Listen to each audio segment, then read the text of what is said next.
मरकुस का सुसमाचार अध्याय 10 वचन 46 से लेके 52 तक मैं पढ़ती हूँ। सभी लोग ध्यान देकर सुनिए। वे यरीहो में आए और जब वह और उसके चेले और एक बड़ी भीड़ यरीहो से निकलती थी, तब तिमाई का पुत्र बरतिमाई, एक अंधा भिखारी, सड़क के किनारे बैठा था। वह यह सुनकर कि यीशु नासरी है, पुकार पुकार कर कहने लगा, हे दाऊद की संतान, यीशु मुझ पर दया कर। बहुतों ने उसे डांटा कि चुप रहे, पर वह और भी पुकारने लगा, हे दाऊद की संतान, मुझ पर दया कर। तब यीशु ने ठहर कर कहा, उसे बुलाओ। और लोगों ने उस अंधे को बुलाकर उससे कहा, ढाढ़स बांध, उठ, वह तुझे बुलाता है। वह अपना कपड़ा फेंक कर शीघ्र उठा और यीशु के पास आया। इस पर यीशु ने उससे कहा, तू क्या चाहता है कि मैं तेरे लिए करूं? अंधे ने उससे कहा, हे रबी, यह कि मैं देखने लगूं। यीशु ने उससे कहा, चला जा, तेरे विश्वास ने तुझे चंगा कर दिया है। वह तुरंत देखने लगा और मार्ग में उसके पीछे हो लिया। Hallelujah, hallelujah, hallelujah, hallelujah. मेरे प्यारे भाइयों और बहनों, यहाँ पर एक हम बहुत ही सुप्रसिद्ध घटना पढ़ते हैं। यहाँ पे जो हमें दिखाई दे रहा है, ये घटना एकदम सुप्रसिद्ध हो चुका था, क्योंकि ये एक अंधे भिखारी के विषय में यहाँ पर बताया गया है। यहाँ पर अंधा भिखारी जो तिमाई का पुत्र बरतिमाई था, वो अंधा था और वो सड़क के किनारे पर बैठकर भीख मांगने का काम किया करता था। उसका यही काम था कि सड़क के किनारे बैठकर आने जाने वाले उस मार्ग पर जितने लोग होंगे, वो जो लोग रोज़ वहाँ पर आते जाते होंगे, उनसे वो भीख मांगता था ताकि वो अपना गुजारा कर सके, वो अपना पेट भर सके। और ये सिलसिला बहुत सालों से शुरू होगा और ये हमेशा की तरह उस दिन भी बैठा था जिस दिन प्रभु यीशु उस जगह से गुजर रहा था, उस मार्ग से गुजर रहा था। वो वहाँ पर बैठकर रोज की तरह भीख मांग रहा था। और जब उसके कानों में यह सुनाई दिया कि यीशु मसीह यहाँ से जा रहा है, अब वहाँ पर उसे कैसे सुनाई दिया होगा कि यीशु मसीह जा रहा है? क्योंकि यीशु मसीह जहाँ कहीं भी जाता था, वो अकेला नहीं जाता था।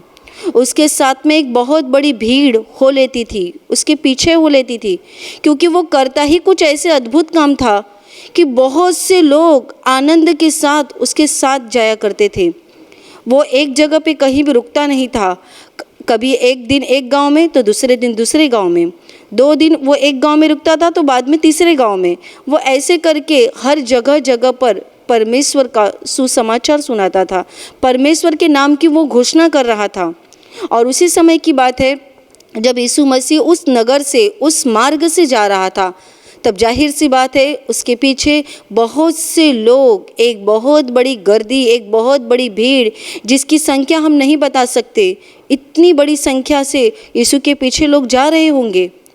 और जब वो जा रहा था तो साधारण बात है कि लोग चुपचाप तो नहीं जा रहे होंगे।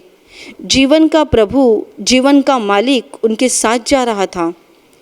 आप सोचिए, दुनिया का कोई एक सुप्रसिद्ध व्यक्ति, एक नामांकित व्यक्ति अगर रास्ते से कहीं जाता है तो उसके आसपास में कितना शोर होता है, कितना धूमधाम होता है, कितने उसके नाम की बड़ाई शुरू रहती है।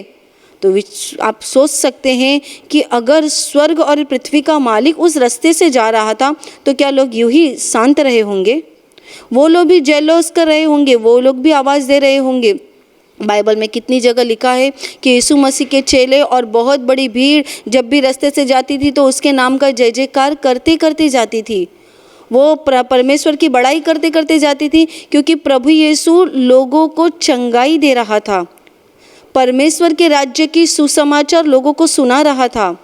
वो लोगों को अद्भुत रीति से पापों की क्षमा दे रहा था, परमेश्वर के राज्य में लोगों को बुला रहा था। और ये सारी चंगाई देते दरमियान लोगों के दिल में जो आनंद आता था, उस आनंद से लोग प्रभु के नाम के जय जयकार कर रहे थे, प्रभु यीशु के नाम की बड़ाई कर रहे थे। और ये वही घटना है कि जब वो अंधा भिखारी रास्ते पर बैठा हुआ था, रास्ते के किनारे पे बैठा हुआ था भीख मांगने के लिए, तब उसके जीवन में भी एक सुनहरा मौका आया। वो सुनहरा मौका अभी हमने पढ़ा कि वो रास्ते के किनारे पे बैठते हुए उस समय उसने आवाज़ सुनी कि यीशु मसीह यहाँ से जा रहा है। उसने ये शब्द अपने कानों से सुना और उसके मन के अंदर ये विश्वास हो गया, अगर यीशु मसीह यहाँ से जा रहा है तो ज़रूर आज मेरे जीवन में कुछ हो जाएगा। ये बात यहाँ पर लिखी नहीं है कि उसने मन में क्या सोचा, पर यह बात हमें इस घटना से मालूम पड़ जाती है कि जिस प्रकार से उसने यीशु मसीह को आवाज़ दिया, उसने यहाँ पर कहा है, हे यीशु दाऊद की संतान मुझ पर दया कर। जब वो चिल्ला रहा था उस समय क्या हुआ? क्या प्रभु यीशु ने उसका सुन लिया? नहीं। आपको क्या लगता है, क्या प्रभु यीशु ने उसकी आवाज़ नहीं सुनी होगी? ज़रूर सुनी होगी। वो तो परमेश्वर था, वो तो मन की बातें जानता था। तो क्या इस अंधे भिखारी ने जो इतनी तेज़ी से आवाज़ लगाई, क्या उसकी आवाज़ प्रभु यीशु ने सुनी नहीं होगी? ज़रूर सुनी होगी। पर ये उस भिखारी के जीवन में एक बहुत बड़ी परीक्षा की घड़ी थी। वो पहली बात खुद अंधा था, दूसरी बात वो सड़क के किनारे बैठा हुआ था और वो देख नहीं सकता था कि यीशु मसीह कैसा दिखता है या उसके पीछे कितनी बड़ी भीड़ चल रही है, ये वो नहीं देख सकता था। पर उसके मन में ये विचार आ गया, उसके मन में ये ख्याल आ गया कि अगर यीशु मसीह यहाँ से जा रहा है तो ये मेरे जीवन का सबसे बड़ा मौका है, और वो ये मौका किसी भी रीति से छोड़ना नहीं चाहता था। इस घटना से हमें साफ समझ में आता है कि वो इस मौके का पूरा लाभ ले रहा था। वो अपनी पूरी ताकत लगाकर प्रभु यीशु को आवाज़ दे रहा था, और जब उसने आवाज़ लगाना शुरू किया तब क्या हुआ? तब वहाँ के आसपास के जो लोग थे और प्रभु के भी चेले थे, वो सब उसको डांटने लगे, चुप हो जा, आवाज़ मत लगा, चुप हो जा। तब क्या हुआ? क्या इस भिखारी ने आवाज़ देना प्रभु को बंद कर दिया? नहीं, वो अपनी और ताकत लगाकर प्रभु की ओर देखता रहा। मतलब इन आँखों से नहीं, क्योंकि वो इन शरीर की आँखों से वो अंधा था, पर आत्मा की आँखों से उसे पता चल गया था, ये एक बार यहाँ से चला गया तो मेरे जीवन का ये सुनहरा मौका निकल जाएगा। ये उसे अंदर से समझ में आ रहा था। इसीलिए लोगों की डांट फटकार की ओर ध्यान न देते हुए वो अपनी पूरी ताकत लगाकर चिल्ला रहा था, हे यीशु दाऊद की संतान मुझ पर दया कर, हे यीशु दाऊद की संतान मुझ पर दया कर। और अंत में प्रभु यीशु रुका, प्रभु यीशु ने उसे बुलाया अपने पास। देखिए, लोगों की डांट फटकार की ओर ध्यान न देते हुए जब वो उसने अपना पूरा ध्यान प्रभु की ओर लगाया और उसी की ओर अपना ध्यान लगाकर उसी की ओर देखते हुए वो जब चिल्लाना बंद नहीं किया, अंत में परमेश्वर का पुत्र प्रभु यीशु रुका और उसने आज्ञा दी अपने चेलों को, अपने आसपास के लोगों को आज्ञा दी, बुलाओ उसे मेरे पास। मतलब अंधा भिखारी परीक्षा में पास हो गया। Hallelujah, hallelujah, hallelujah, hallelujah. अंधा भिखारी परीक्षा में पास हो गया क्योंकि प्रभु यीशु ने उसे बुलाया अपने पास। और जब वो उसके पास आ गया तभी प्रभु यीशु ने पूछा, मैं तेरे लिए क्या करूं? Hallelujah, hallelujah, hallelujah, hallelujah. प्रभु यीशु ने पूछा उसे। क्या प्रभु यीशु को पता नहीं था कि वो अंधा है, उसे आँखों की ज़रूरत है, उसे दृष्टि की ज़रूरत है? फिर भी प्रभु यीशु ने उसको पूछा कि मैं तेरे लिए क्या करूं? तभी वो कहता है, हे रबी, हे गुरु, कि मैं देखने लगूं। और प्रभु ने उसे कहा, जा, तेरे विश्वास ने तुझे चंगा कर दिया है। और उसी घड़ी ये अंधा भिखारी देखने लगा। Hallelujah, hallelujah, hallelujah. और देखिए, जब वो देखने लगा तभी वो अपने घर पर लौटकर नहीं चला गया, वो अपने रिश्तेदारों के पास वापस नहीं चला गया, तो बल्कि वचन का अंत का भाग ऐसा कहता है, वो उसके पीछे मार्ग में हो लिया। मार्ग में वो उसके पीछे हो लिया। जिसने उसको आँखों की दृष्टि दी वो उसके पीछे हो लिया। मेरे प्यारे भाइयों और बहनों, ये सबसे बड़ी बात है कि उसे चंगाई मिलने के बाद उसने प्रभु को छोड़कर वापस वो अपनी दुनिया में नहीं चला गया, अपने रिश्तेदारों में नहीं चला गया, अपने घर के लोगों में नहीं चला गया, तो बल्कि उसने जान लिया कि जिसने मुझे आंखें दी है ये कोई साधारण व्यक्ति नहीं है, ये परमेश्वर का पुत्र मसीह है। Hallelujah, hallelujah, hallelujah. आज हो सकता है आपकी अवस्था भी इस अंधे भिखारी के समान होगी। मैं ये नहीं कहती कि आप आंखों से अंधे होंगे, पर आपकी परिस्थिति भी इसके समान हो सकती है। आपको भी ऐसा लगता होगा कि मेरा जीवन पूरी तरह से ख़त्म हो चुका है, मेरे जीवन में निराशा आ गई है, पर कहीं ना कहीं आपके कानों में भी प्रभु यीशु का नाम गया है। आपको भी मालूम पड़ गया है कि प्रभु यीशु लोगों को जीवन देता है, प्रभु यीशु चंगाई देता है, प्रभु यीशु पापों की क्षमा देता है। और आपने भी कहीं ना कहीं मन में सोचा होगा, मैं भी क्यों ना प्रभु यीशु के पास प्रार्थना करके देखूं, मैं भी क्यों ना प्रभु यीशु के पास जाकर देखूं, मैं भी क्यों ना प्रभु यीशु पर विश्वास करके देखूं। और तब जैसे इस अंधे भिखारी की परीक्षा शुरू हो गई थी, वैसे आपके जीवन में भी हो सकता है परीक्षाएं शुरू हो गई होगी। आप ही के लोग आपको कहते होंगे, क्या प्रभु यीशु कहता है, क्या प्रभु यीशु कर रही है, बनकर उसका नाम, बनकर दे उसका नाम लेना। हो सकता है आपकी भी परिस्थिति इस व्यक्ति के समान हो गई होगी। आप प्रभु यीशु को पुकार रहे होंगे, पर आपकी आवाज़ लोगों की भीड़ के सामने दब रही होगी और आपको ऐसा लगता है कि मेरी आवाज़ प्रभु तक नहीं पहुंच रही है, तो क्या पता प्रभु मुझे उत्तर देगा कि नहीं, क्या पता प्रभु मेरी बातों को सुन रहा होगा कि नहीं। मैं आपको बताना चाहती हूँ, हजारों की भीड़ में भी इस अंधे भिखारी की आवाज़ प्रभु यीशु सुन रहा था। आप इस बात को माने या ना माने, मैं आपको बताना चाहती हूँ, उस प्रभु यीशु के पास हजारों नहीं लाखों की भीड़ होगी और उसमें बहुत सारी आवाज़, बहुत सारी धूम धक्का, बहुत सारी लोगों का चिल्लाना होगा।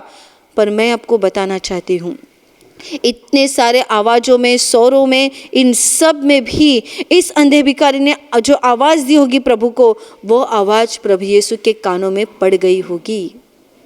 वो आवाज़ प्रभु यीशु ने ज़रूर सुना होगा, पर प्रभु यीशु ने पहली बार उसे नहीं कहा कि मेरे पास लाओ।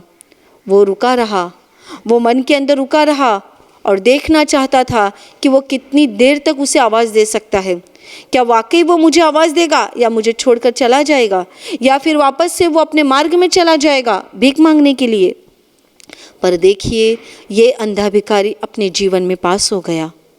बहुत सारी भीड़ में, आवाज़ों में भी इसकी आवाज़ प्रभु के कानों तक पहुंची। इसका मतलब ये नहीं कि उसने बहुत तेज़ी से चिल्लाया होगा, नहीं, उसने मन की तड़प से प्रभु को आवाज़ दिया होगा, अंदर से उसने आवाज़ निकाली होगी। भले उसकी आवाज़ सामने से बहुत धीरे निकली होगी, जो शायद से उसके आसपास के लोगों को नहीं सुनाई दी होगी, पर देखिए उसने अंदर से, तड़प से, जो दिल में से कहारना निकाला होगा, चिल्लाना निकाला होगा, उसके अंदर की आवाज़ को परमेश्वर ने सुन लिया, प्रभु यीशु ने सुन लिया। और उस आवाज़ को सुनने के बाद ही प्रभु यीशु ने उसे अपने पास बुलाया। Hallelujah, hallelujah, hallelujah, hallelujah. मेरे प्यारे भाइयों और बहनों, आप भी प्रभु यीशु का आवाज़ दे रहे होंगे, आप भी प्रभु यीशु के सामने रो रहे होंगे। अंदर से, तड़प से उसे पुकारिए, तड़प के साथ उसे आवाज़ दीजिए, तड़प के साथ उसके सामने प्रार्थना कीजिए, रोकर उसके सामने गिड़गिड़ाइए। देखिए, आपको लगता होगा वो मेरी सुन नहीं रहा है, पर मैं आपको बताती हूँ, आप दुनिया के कौन से भी कोने में रहकर, रोकर, उसके पास गिड़गिड़ा कर, अंदर की आत्मा से जब उसे आवाज़ देंगे ना, मैं आपको कहती हूँ, आपकी आवाज़ से स्वर्ग में हलचल हो जाएगी, स्वर्ग में हलचल हो जाएगी और वो परमेश्वर आपकी आवाज़ को स्वर्ग से उत्तर देगा और आपके जीवन में आप आशीषों को महसूस करेंगे। Hallelujah, hallelujah, hallelujah, hallelujah. मेरे प्यारे भाइयों और बहनों, चुप मत बैठिए। प्रभु यीशु को आप पुकार रहे हैं, आपको उत्तर नहीं मिला है, चुप मत बैठिए। उस पर से भरोसा मत हटाइए, उस पर निराश मत हो जाइए। ये मत सोचिए लोग मुझे बंद करते हैं, लोग मुझे क्या क्या कहते हैं, मेरा नाम रखते हैं, मेरे बारे में भला बुरा बोलते हैं, इन्होंने मुझसे बात करना बंद कर दिया है, उन्होंने मेरे साथ रिश्ता तोड़ दिया है। इन सारी बातों की तरफ ध्यान मत दीजिए। इस भिखारी की तरह अपनी नज़र प्रभु यीशु की ओर लगा के रखिए, अपनी सोच प्रभु यीशु की ओर लगा के रखिए, अपने दिल की भावना प्रभु के सामने व्यक्त कीजिए। आपके आसपास में कितना भी लोग आपको चिल्ला रहे होंगे, आपको डांट रहे होंगे, आपको दबा रहे होंगे, पर मत भूलिए आपकी दिल की आवाज़ जो कोई नहीं समझ सकता, वो प्रभु यीशु सुन रहा है, वो प्रभु यीशु जान रहा है।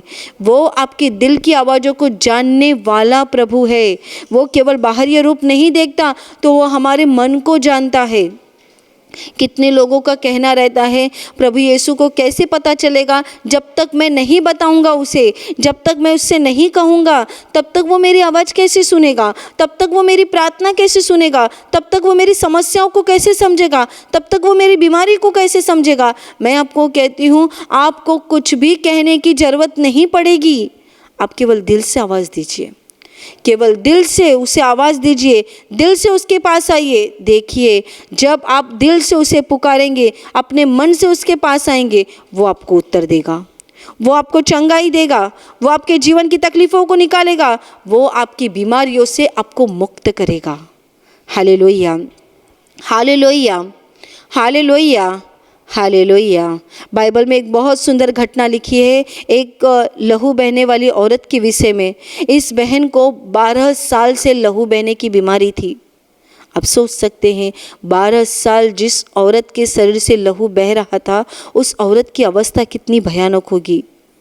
पर जब उससे भी मालूम पड़ा कि प्रभु यीशु मसीह उसके गांव में आया है, प्रभु यीशु मसीह उसके नगर में आया है, तभी उसने क्या किया, वो हमारी तरह नहीं सोचते बैठी कि मुझे प्रभु यीशु को मिलना चाहिए, अपनी बीमारी मुझे बतानी चाहिए, अपना दुख मुझे बताना चाहिए, मैं कितनी परेशान हूँ, मैंने कितने पैसे खर्च किए, मैंने कितने वैद्यों को दिखा दिया, मेरा कितना बुरा हाल है, मैं तो चल भी नहीं सकती, मेरे शरीर में कमजोरी है। ये सारी बातें वो लेकर नहीं बैठी। उसने ये नहीं सोचा मुझे ये सारी बातें उसे बतानी चाहिए, तभी वो मेरे दुख को जान जाएगा और मुझे चंगा करेगा। उसने ऐसा सोचा, बाइबल कहती है वो अपने मन में सोच रही थी, अगर मैं उसके वस्त्र को ही छू लूँगी तो मैं चंगी हो जाऊँगी। उसके वस्त्र को छू लेना और चंगाई पाना, ये कितनी बड़ी बात है, आप नहीं समझ सकते।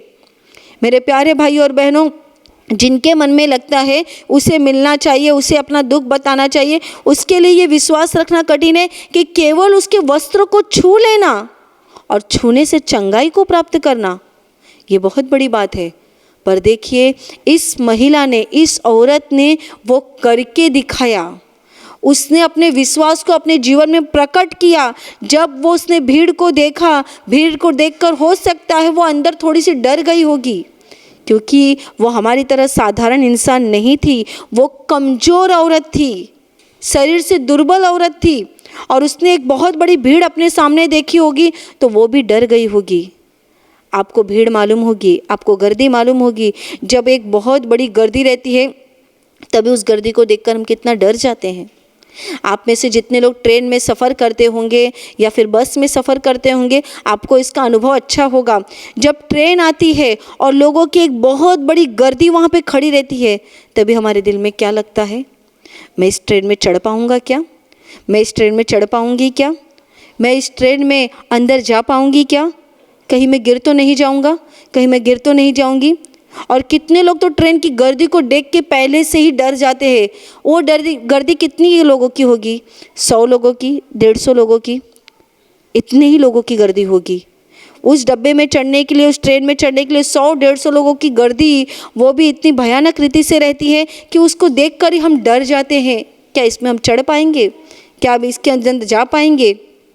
तो आप कल्पना कर सकते हैं, जब उस लहू बहने वाली औरत, उसने अपने सामने एक बहुत बड़ी गर्दी देखी। कैसी गर्दी?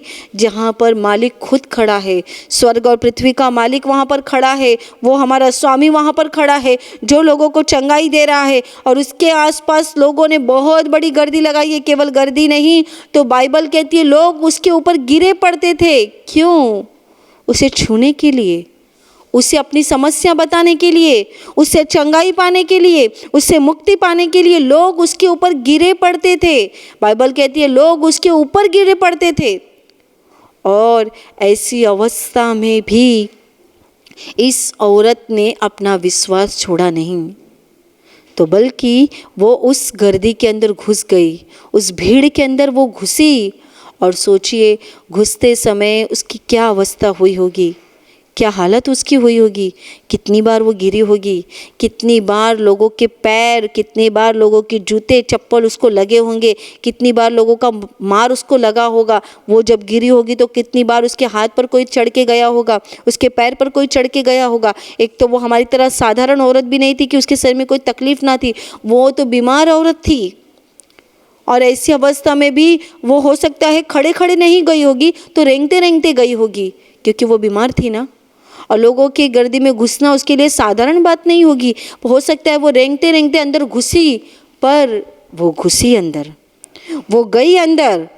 उसने प्रभु यीशु के कपड़े को जैसे तैसे करके हाथ लगाया, और बाइबल कहती है जब उसने हाथ लगाया उसी घड़ी उसका लहू बहना बंद हो गया और वो अपनी बीमारी से पूरी तरह से ठीक हो गई। Hallelujah, hallelujah, hallelujah, hallelujah, hallelujah. मेरे प्यारे भाई और बहनों, आप भी अपना विश्वास दिखाइए। प्रभु यीशु के पास पहुंचना आज एकदम साधारण बात हो गई है। बहुत लोगों के लिए साधारण बात है, बहुत लोगों के लिए कठिन बात है। जो लोग सच्चे दिल से उसके पास पहुंचना चाहते हैं ना, उनके लिए साधारण बात है प्रभु तक पहुंचने का, क्योंकि जिनके मन की इच्छा होती है ना, प्रभु स्वर्ग से उनकी मदद भी करता है। पर जिनके मन में इच्छा ही नहीं है, वो केवल ऊपर ऊपर बोलते हैं, जाएंगे कभी प्रार्थना में, कभी तो चले जाएंगे, कभी छुट्टी निकालेंगे, कभी काम पे से फुर्सत मिल जाएगी, तब कभी तो प्रार्थना में चले जाएंगे। उनका वो कभी दिन कभी नहीं आता है, उनका वो दिन कभी नहीं आता है। पर जो लोग सोचते हैं मुझे पहुंचना ही है, मुझे जाना ही है, जहाँ पर अद्भुत चमत्कार हो रहे हैं, अद्भुत गवाहियाँ आ रही है, जो जहाँ पर लोग इतने बड़े पैमाने में ठीक हो जा रहे हैं, मैं वहाँ पर एक बार जाऊँगा, मैं वहाँ पर एक बार जाऊँगी, मैं कैसे भी करके वहाँ पर एक बार पहुँचूँगा, मैं कैसे भी करके वहाँ पर एक बार पहुँचूँगी। और मैं बताती हूँ, जितने लोग उसके पास पहुँच जाते हैं, उसके पास वो लोग अपनी बीमारी से, समस्या से और दुख से छुटकारा पाते हैं। Hallelujah, hallelujah, hallelujah.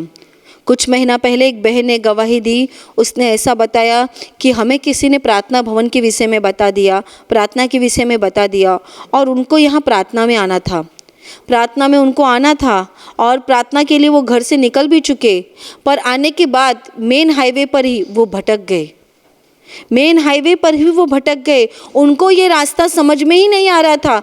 वो कहते थे ऐसा लग रहा था कि हम कहाँ जाए, कहाँ कौन से रास्ते में घुस जाए। बोलते इसी रास्ते पर हमने 4 बार फेरी मारी, पर हमको प्रार्थना भवन नहीं मिल रहा था, जबकि प्रार्थना भवन हाईवे के एकदम बाजू में लगा हुआ है।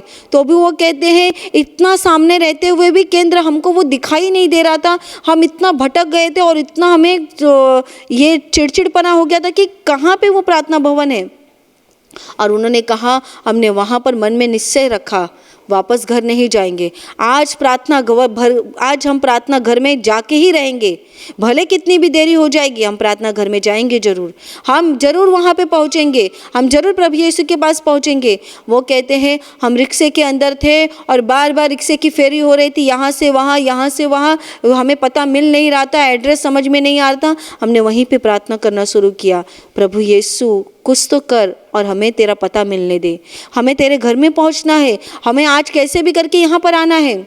और फिर उस बहन ने बताया अचानक से रोड के हाईवे पर कुछ वॉलंटियर हमें दिख गए। जो वॉलंटियर ने यहाँ के कपड़े पहने थे, जिनके सर पर यहाँ की कैप थी, यहाँ की टोपी थी, उनको देखकर हमें समझ में आ गया, क्योंकि उनको पहले किसी ने बताया था कि वहाँ पे वॉलंटियर रहते हैं, वो आपको अंदर मार्गदर्शन करेंगे। इस बहन ने कहा, इतनी देर हम उस रोड पे फिर रहे थे, उस रास्ते पे फिर रहे थे, पर वो वॉलंटियर हमको इतनी देर से दिखाई नहीं दिए। हमने सोचा आज कैसे भी करके वहाँ पे पहुँचना है, और फिर अचानक से वो वॉलंटियर हमें दिखाई दिए और उनके पास पहुंचने के बाद 2 मिनट के अंदर ही, थोड़े ही देर के अंदर ही हम प्रार्थना घर में आ गए। Hallelujah, hallelujah, hallelujah. अगर इस बहन ने और उसके परिवार ने सोचा होता, इतनी बार हम यहाँ पे दौड़ रहे, इतनी बार हम यहाँ पे घूम चुके, अब यहाँ पे प्रार्थना घर नहीं दिखाई दे रहा है, अब क्या फ़ायदा है, चलो घर जाते हैं, तो उन्हें प्रार्थना घर कभी नहीं मिलता। उनकी भेंट, उनकी मुलाकात प्रभु से कभी नहीं हो पाती। पर देखिए, उन्होंने उस मौके को गंवाया नहीं, वो उस मौके को पकड़ के रखे। उनको मालूम था आज हमें पहुंचना ही है, कैसे भी करके पहुंचना है। शैतान ने उनको रास्ता घुमाया था, पर उस बहन ने खुद कहा कि हमें मालूम पड़ गया शैतान की इच्छा नहीं थी हम प्रभु के घर में पहुंचे, पर हमने भी छोड़ा नहीं, हमने भी सोचा आज हम घर में कैसे भी करके पहुंच जाएंगे। और प्रभु ने उनके मन की इच्छा को समझ लिया, उनके मन की तड़प को समझ लिया, और वो प्रार्थना भवन में पहुंच गए। Hallelujah, hallelujah, hallelujah, hallelujah. मेरे प्यारे भाई और बहनों, इसीलिए तो मैंने आपको कहा ना, प्रभु के पास पहुंचना जो दिल से चाहते हैं ना, उनके लिए प्रभु खुद स्वर्ग से मदद करता है, जो दिल से चाहते हैं। और जो ऊपर ऊपर से कहते हैं वो कभी नहीं आएंगे प्रार्थना भवन में। आपने भी बहुत लोगों को कहा होगा ना, प्रार्थना घर में चलिए, प्रभु यीशु की प्रार्थना में चलिए, वहाँ पे आपको चंगाई मिलेगी, वहाँ पे आपके दुख निकल जाएंगे। बहुत लोगों ने आपको उड़वा उड़ी का उत्तर दिया होगा, आपको ऐसे हल्के में आपको ले लिया होगा और आपको कहा होगा आएंगे आएंगे ज़रूर आएंगे हम प्रार्थना में। पर क्या है ना, बच्चों की स्कूल की छुट्टी हो जाएगी ना, तब आएंगे। हम आएंगे, पर अभी ऑफिस से छुट्टी नहीं मिल रही है ना, एक बार छुट्टी मिलेगी ना तब हम आएंगे। और अभी तो बहुत लोगों को बहाना है, बहुत तेज़ बारिश हो रही है, इस बारिश में जगह जगह पे पानी भर गया है, तो अभी बारिश में नहीं जमेगा। मेरे प्यारे भाई और बहनों, ऐसे उत्तर आपके पास भी बहुत से लोगों ने दिया होगा। उनके उत्तर की तरफ ध्यान मत दीजिए, आप अपने मन में सोच लीजिए, जो लोगों के दिल में प्रभु यीशु के लिए सच्ची तड़प और सच्ची चाहत है, वो इस अंधे भिखारी के समान अपने जीवन में आशीषों को पाएंगे, अपने जीवन में वो आशीषों को पाएंगे। इस अंधे भिखारी ने अपने जीवन में आशीष को पाया क्योंकि उसने उस परिस्थिति का सामना किया जबकि वह अंधा था। लोगों की डर से वो चुप बैठ सकता था, वो जाकर वापस से रास्ते के किनारे पे बैठ सकता था और कहता था ये लोग मुझे डांट रहे, ये लोग मुझे चिल्ला रहे, शायद से मैं प्रभु को नहीं मिल पाऊंगा। वो ऐसा बोल सकता था, पर देखिए उसने अंधा होकर भी उसने अपनी हिम्मत नहीं छोड़ी, तो बल्कि उसने अपनी ताकत से प्रभु यीशु को पुकारा और प्रभु यीशु ने उसकी आवाज़ को सुना, अपने पास बुलाया और उसे चंगाई दी। चंगाई भी नहीं, हम उसे कह सकते हैं, उसे दृष्टि देकर प्रभु ने आशीषित किया। वो अंधा था ना, उसे दृष्टि देकर प्रभु ने आशीषित किया। और इतना ही नहीं, उसे दृष्टि मिलने के बाद वो परमेश्वर से कैसे ईमानदार रहा, वो उसने सिद्ध किया, जो कि हम अंत के वचन में पढ़ते हैं। वो उसके पीछे मार्ग में हो लिया, वो उसके पीछे मार्ग में हो लिया। मेरे प्यारे भाई और बहनों, इस एक वाक्य से हमें बहुत कुछ सीखने को मिलता है। उसके पीछे मार्ग में हो लेना यानी उसने अपना जीवन प्रभु को दे दिया। वो नहीं सोचा अरे मुझे सब दिखने लगा है, अब मैं पूरी दुनिया पहले देखूंगा, मेरे गांव के लोगों को देखूंगा, मेरे घर के लोगों को देखूंगा, मेरे रिश्तेदारों को मैंने देखा नहीं है, मेरे इनको नहीं देखा है, उनको नहीं देखा है। जाहिर सी बात है, वो अंधा था तो उसे कुछ नहीं दिखाई दे रहा था, उसे कलर भी नहीं समझता होगा, उसे रात और दिन भी नहीं समझता होगा। पर देखिए, उसे जब दृष्टि मिल गई तब उसने प्रभु के पीछे जाने का मार्ग चुना, ना कि दुनिया के पीछे जाने का। वो उसके पास तो बहुत बड़ा कारण था। वो कारण ऐसा था कि वो अपने घर पे जाकर मिल सकता था, उसके भी रिश्तेदार होंगे, उसके भी लोग होंगे, वो उसको देखने की उसको तड़प होगी, उनको देखने की उसको उत्साह होगी। पर वो सब कुछ ना करते भी उसने प्रभु यीशु के मार्गों को चुना। Hallelujah, hallelujah, hallelujah, hallelujah, hallelujah. उसने प्रभु यीशु के मार्गों को चुना और यहीं पर वो पास हो गया। पहली परीक्षा उसकी थी जब लोगों के साथ उसकी बहस हो रही थी। वो प्रभु को चिल्ला रहा था, लोग उसे डांट रहे थे। वो प्रभु को आवाज़ दे रहा था, लोग उसे चुप करा रहे थे। ये उसकी पहली परीक्षा थी जिसमें वो पास हुआ, वो प्रभु के पास आया। दूसरी परीक्षा उसे दृष्टि मिलने के बाद वो अपने मार्ग में वापस नहीं लौट गया, तो बल्कि वो प्रभु के पीछे हो लिया। मेरे प्यारे भाई और बहनों, आज कितने सारे लोग प्रभु के पास आते जरूर है, पर केवल चंगाई लेने के लिए, केवल चंगाई लेने के लिए, केवल दुख मुक्ति लेने के लिए, केवल बीमारी से छुटकारा पाने के लिए। ये सब होने के बाद वो अपनी दुनिया में वापस चले जाते हैं। वापस उनको मोह होता है अपनी दुनिया का, वापस उनको अपने घर का, अपने सारी चीज़ों का मोह होता है। मैं आपको ऐसा नहीं कहती कि आपको प्रभु यीशु के पास चंगाई मिल गई इसका मतलब आप सब कुछ छोड़ के प्रभु के पीछे हो लीजिए। नहीं, आप अपने जीवन में प्रभु को कभी मत भूलिए। उसने आपको चंगाई दी है ना, उसने आपको बीमारी से छुटकारा दिया है ना, उसे कभी मत भूलिए। आप प्रार्थना में आते हैं, आप प्रार्थना में आते रहिए, उसके चरणों के पास बैठते रहिए, उससे प्रार्थना करते रहिए, उसे धन्यवाद देते रहिए, अपने जीवन में उससे ईमानदार रहिए। मतलब आप उसके मार्ग के पीछे चल रहे हैं। मेरे प्यारे भाई और बहनों, उसके पीछे हो लेना ये इंसान की सबसे बड़ी ज़रूरत है। सबसे बड़ी ज़रूरत इंसान को आज दुनिया की सारी चीज़ें चाहिए और वो उसके पीछे भाग रहा है, पर वो नहीं जानता है जिस चीज़ को पाने के लिए वो दौड़ रहा है, एक दिन जब वो मुट्ठी खोलेगा तो उसके हाथ में उसे कुछ नहीं मिलेगा।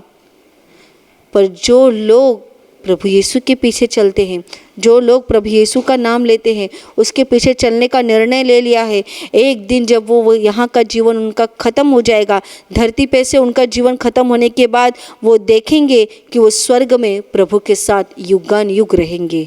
युगान युग, जिसको साल नहीं, महीना नहीं, दिन नहीं, ऐसे युगान युग रहने जा रहे हैं। ये धरती का जीवन तो केवल 50, 60, 70 साल इतना ही है। ये धरती का जीवन केवल 50 साल, 60 साल, 70 साल, ज़्यादा से ज़्यादा 90 साल। पर इसके बाद क्या, मौत तो आनी है ना। पर आज जो लोग, मेरे प्यारे भाई और बहनों, मौत एक बार सबको आनी है, पर जो लोगों ने प्रभु यीशु का मार्ग चुन लिया है, इस भिखारी के समान वो लोग आशीषित लोग बन गए हैं।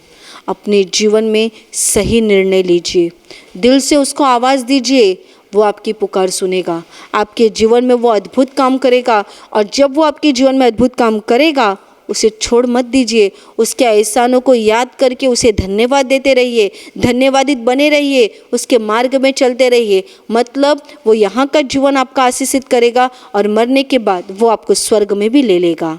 Hallelujah, hallelujah, hallelujah, hallelujah. मेरे प्यारे भाई और बहनों, अभी मैं आपके लिए प्रार्थना करने जा रही हूँ। आपको जहाँ कहीं बीमारी है वहाँ पर हाथ रखिए। अगर आप वहाँ पर हाथ नहीं रख सकते तो विश्वास से अपने सीने पर हाथ रखिए। विश्वास रखिए, प्रभु आपके दिल की आवाज़ को जानता है, आपके दिल की तड़प को जानता है और उसके अनुसार वो आपको चंगाई देगा, वो आपको मुक्ति देगा। इसलिए विश्वास से सीने पर हाथ रखिए। धन्यवाद स्वर्गीय पिता, धन्यवाद प्रभु यीशु, धन्यवाद पवित्र आत्मा। स्वर्गीय पिता, हम तुझे धन्यवाद देते हैं। तेरे पुत्र प्रभु यीशु के द्वारा हम तेरी महिमा करते हैं। आज इस वचन के सुनने के द्वारा लोगों के जीवन में तू कार्य कर रहा है, लोगों की आत्मा को, लोगों के उत्साह को तू देख रहा है, लोगों के दिल की तड़प को तू सुन रहा है और उनके द्वारा तू आज उन्हें उत्तर देने जा रहा है। इसीलिए हम तुझे धन्यवाद देते हैं। स्वर्गीय पिता, तेरे पुत्र प्रभु यीशु के नाम से मैं इन सब वचन को सुनने वालों के लिए मांगती हूँ।